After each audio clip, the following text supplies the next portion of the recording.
Hey, this is Mad Movie Mark with the Mad Movie Mark Movie Review. Thank you for joining me as I review the 1925 romantic World War I silent drama, The Big Parade.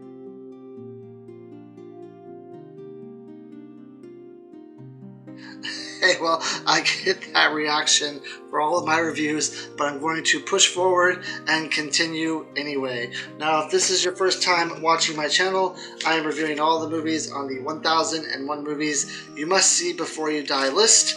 I am promised that this is the most updated version of the book.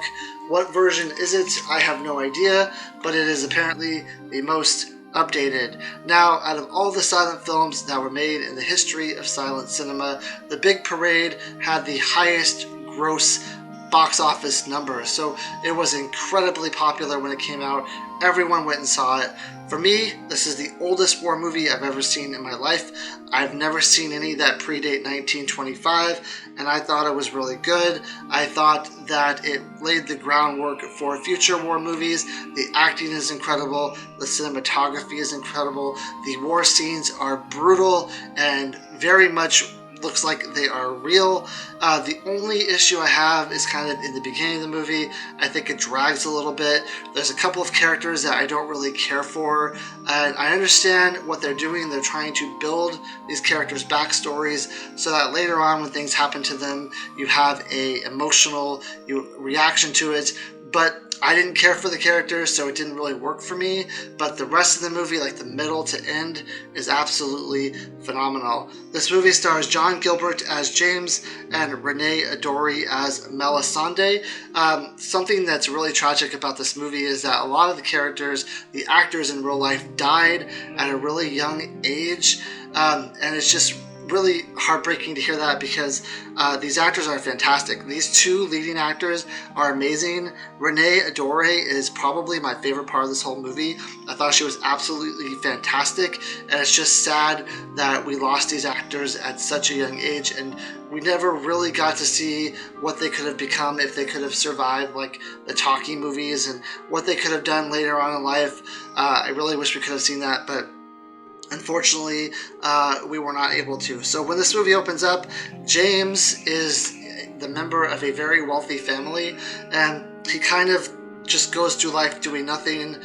He has no job. He has no kind of projection in life. He doesn't really want to do anything. He just wants to be lazy, and he has this girlfriend, and they seem to be living this great life together. And then World War I happens, and she is very insistent that he join the war and go off to war and help in the war effort, and so is his dad and his mom. His dad basically says you need to do something when it comes to the war effort. You need to get off your hiney and start working and start doing something for this country, or you're going to be cut off. Basically, I'm tired of you loafing around doing nothing. So he ends up going to this thing with his friends. It's like a parade.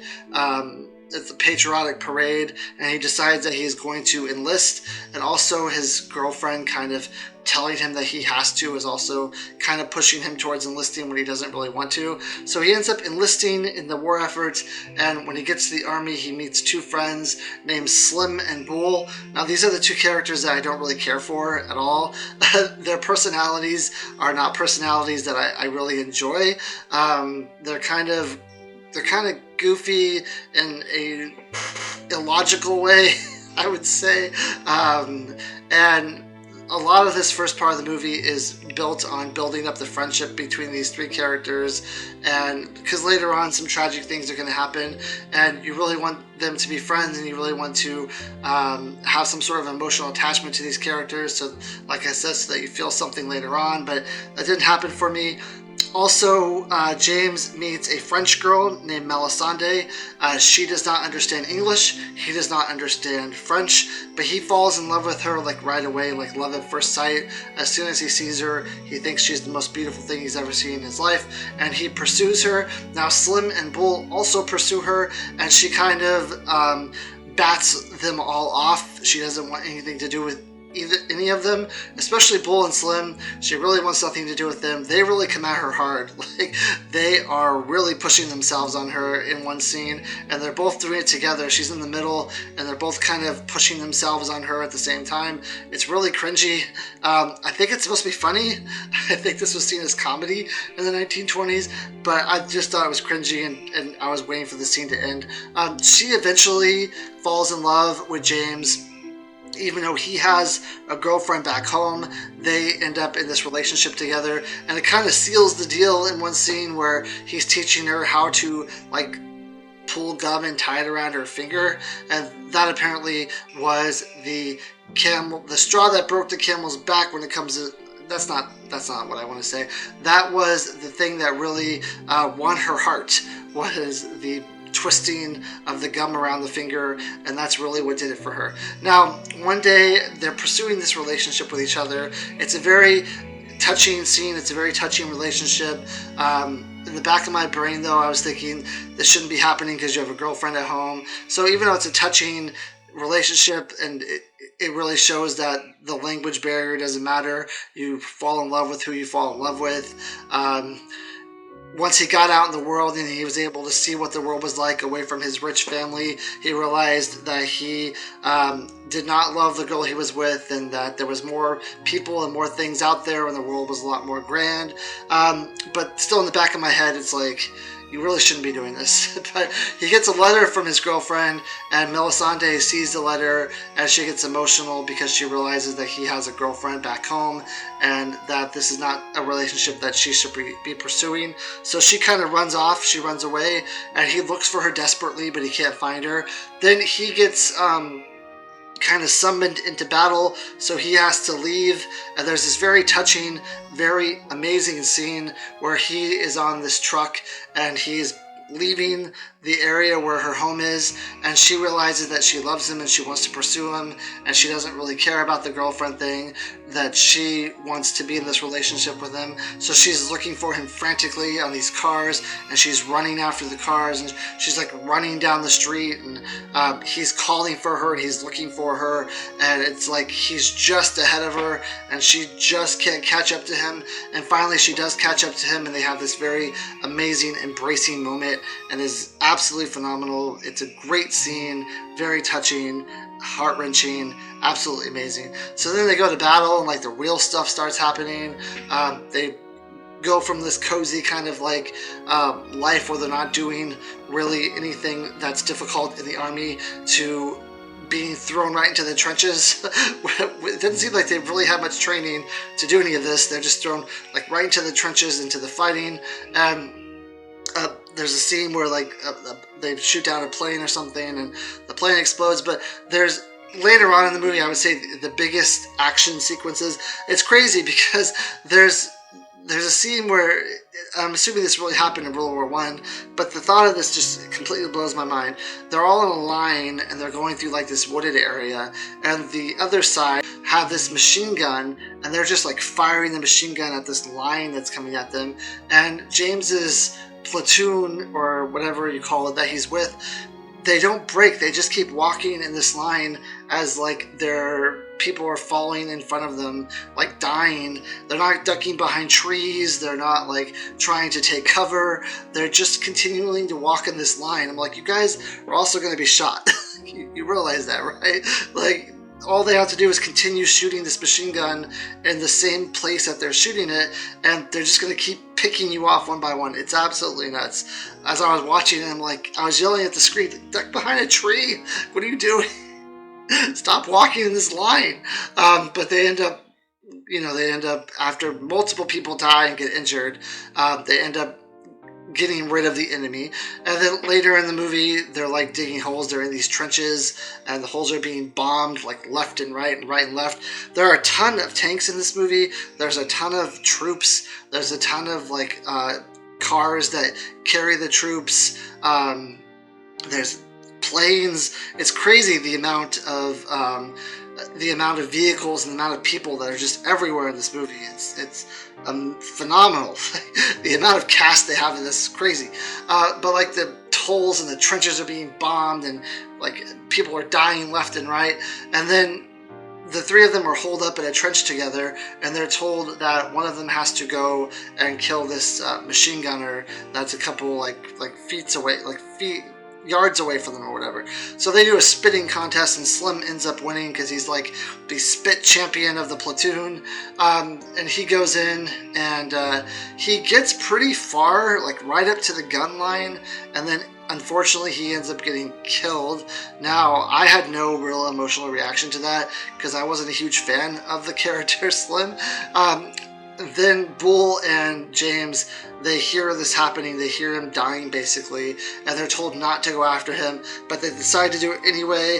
And when they get to his body, this is a weird scene to me, they get to his body, and the exact place that this machine gunner killed him, I don't know if it's because there's more fog of war now and it's harder, the visibility isn't there anymore, but they're in the exact same spot that Slim died on the ground crawling, making very little noise, and James is like wailing and like, oh my god, you killed my friend, and he's standing up and his arms are in the air and he's like very dramatic about what's going on, and this machine gunner is not firing at them. Not shooting. It's clear where they are. You can hear what they're doing. I'm sure if he just shoots in that same spot, he's going to hit them. But he decides not to do it. And James and Bull end up rushing this machine gunner, and they end up taking care of him, but Bull dies in the process as well. So now we just have James. James ends up getting in a fight, and he ends up winning in this hole, but he's not able to kill this man because, I don't know, he's never really killed anyone close combat. Maybe it's different, like if you're yards away from someone firing mortars, you're not really up to that person on a personal level. You're just kind of hitting targets in a distance. But once you get up to that personal level where you're face to face with someone and you see the fear and the anguish in their eyes, it's not as easy to kill them, I'm assuming. So he's not able to do it. He just gives the guy like a cigarette, and then the Americans rush in, and he ends up being taken to the hospital, where he's told that like Melisandre's place that she lived at, her like home, has been like evacuated, and it's been under attack and all this stuff. So he escapes the hospital to go look for her, and when he gets to her house, she's not there. She's like gone away with like this refugees away from where she lived, and he ends up being picked up by the hospital personnel again, and they end up taking him home.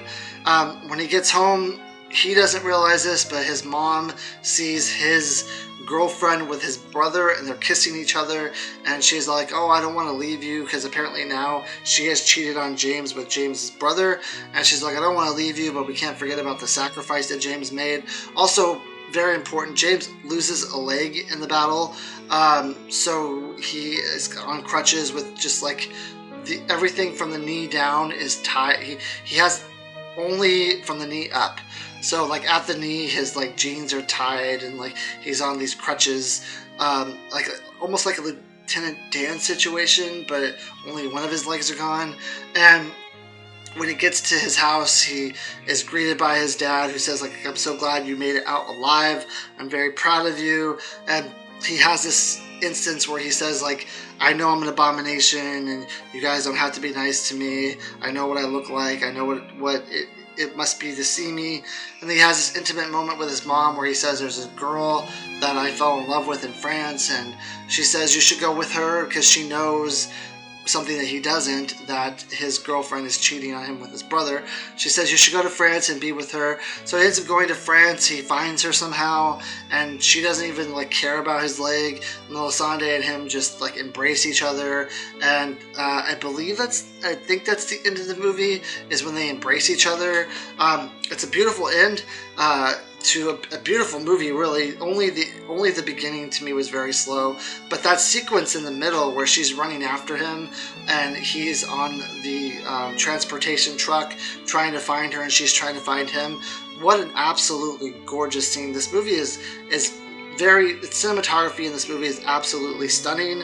The amount of extras, the amount of work that went into this is absolutely incredible. This is the kind of movie I prefer over like adding a bunch of extras in the computer and letting everything be digitized. Actually having the real people, the real trucks, the real planes, the real tanks. It's incredible. The scale at which this movie was made was absolutely phenomenal, and just the sheer horror of the battle scenes and the fact that these three people, Slim acts throughout the movie like he doesn't care if he dies. He says at one point, like, do you really want to live forever? And he's kind of the guy who's like going for it. Like, he's all about going out there and killing people and going out there to battle, and he doesn't care what happens to him. The other two are like a bit more timid, and you just have these three guys, like any average person who's never seen war, who's never seen battle, who's just thrown into something, and the amount of fear they must have, but also the amount of adrenaline and like patriotism they need to go out there and fight for their country and like risk their lives. And it's incredible. You really see all of that on screen. This movie drips with drama. It is on the edge of your seat the last half of the movie, even though I kind of assumed, based on the long drawn out beginning of trying to give us a backstory of Bull and Slim, that they were going to die eventually. Otherwise, there is no real reason for this. I felt that they were trying to set up emotionally for their death, so it wasn't like a big secret to me. It wasn't a big surprise. It's still crazy to think that this happens in real life in war, where these people who have never been into this type of situation are just thrown into it, and the feelings they must be going through, knowing that this could be their last breath that they take on the battlefield, is just crazy. And I think that they did a really good job in this movie of capturing that. I thought it was good. I give it a 9 out of 10. I hope you join me next time. I believe my next one is Metropolis. Thank you. Have a great day.